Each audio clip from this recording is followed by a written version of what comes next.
Welcome to North of the Broad. I'm your host, Karen Wyman, coming to you from Higher Ground in Beaufort. We have a great show lined up for you today, so stay tuned for more of North of the Broad.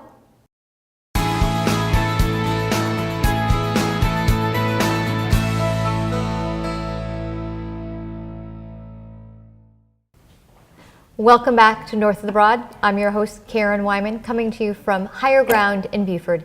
I'm joined this afternoon by Melissa St. Clair of Paper Chaser. Welcome to the show, Melissa. Thanks for having me. Absolutely. So you're here to talk about a number of things, but one of them is Administrative Professionals Week is coming up. It is the last week in April, correct? It is, yes, the last full week, the 23rd through the 29th, with Administrative Professionals Day falling smack midweek at Wednesday. Excellent.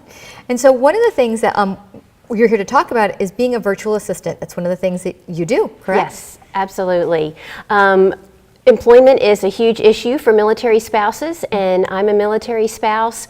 I wanted to earn a consistent income and use my skills and thrive professionally alongside my active duty service member. So I learned about the option of becoming a virtual assistant so I can work where and when I want. Sounds like a dream job to me, that's for sure. I mean, what does every working mother, spouse want to be able to have is sort of, I'm assuming, some great flexibility and the opportunity to help support your family. Definitely flexibility is key, absolutely. yes, I know. So what does a typical day look like for you or any other virtual assistant? Well, a typical day varies. So not really a typical day. Not really a typical day. You can do multiple tasks for one client or one task for multiple clients, but the perks are no commute and no dress code. That's right, that's right. If you wanted to go to work in your pajamas and your slippers, you've got that option, right? Absolutely. So if somebody wants to become or is interested in becoming a virtual assistant, how would they learn about that? And if they wanted to take the next step, how do they do that?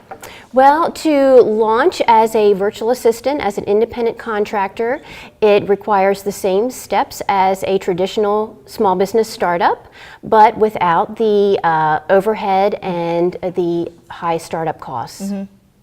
So is there a particular organization where people can go to find out information about actually how to go through those steps and get themselves set up and available to potential employers?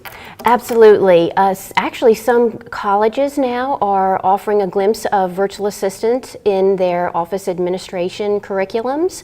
You can find organizations online that are reputable and do train virtual assistants to become entrepreneurs.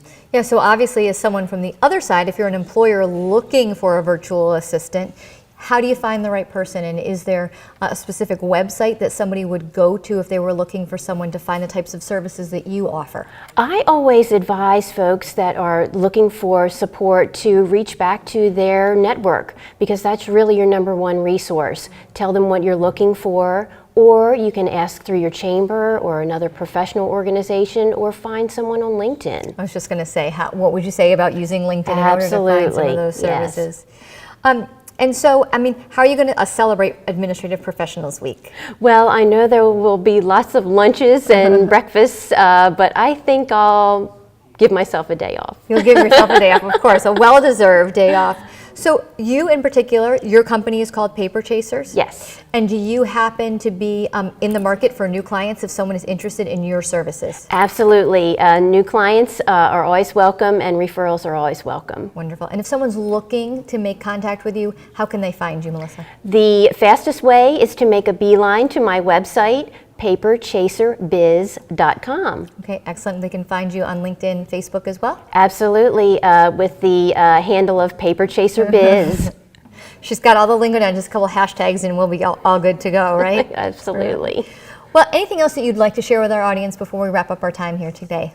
I just want to thank you for your time, and I hope that next week will be really great for the support staff and other administrative professionals. Well, I thank you for being a great reminder for me, because I do have a wonderful administrative right hand, and I'll make sure that I acknowledge all the hard work that she does for me all year long. Sounds good. All right, thanks, Melissa. We'll be right back with our next guest on North of the Broad.